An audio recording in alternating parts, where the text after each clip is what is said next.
kind of like about that far away.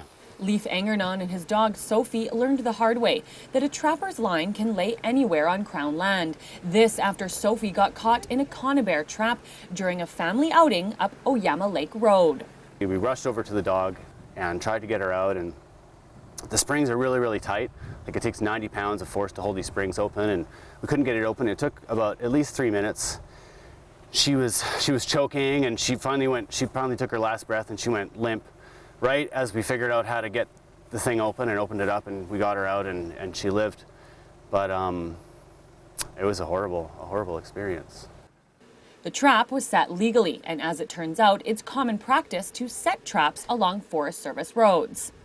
Trappers do need access to their traps as well. We can get a lot of snowfall in a short amount of time, so trappers will traditionally use areas where they're able to access as well.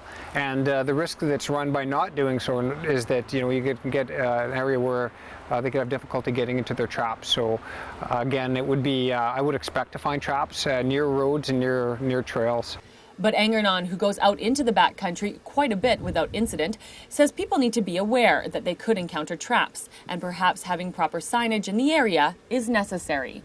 We would like everybody to know that once you cross onto the Crown land boundary, that your dogs are in danger. The trappers have a legal right to trap here, and they have for years, and it's all part of wildlife resource management, and that's important.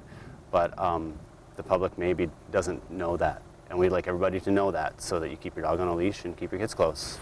Yeah, with trapping, unfortunately, signs aren't always feasible for a couple reasons. There's quite a bit of tampering with traps. So a lot of people are opposed to the practice of trapping, and they'll actually, if they're aware of where traps are, they'll purposely interfere with them, set them and such. And the other side of it as well is there's actually an issue with theft from traps as well. Other people will recognizing the value of the animals and the fur, and we have had quite common reports of people stealing from lawfully set traps as well. So it is advised that when you're heading up a Forest Service road and into the bush, to keep your dogs on a leash, because traps similar to the ones seen in this YouTube video could be anywhere, and they're extremely difficult to open once set off. Zielinski in Oyama for Castanet News.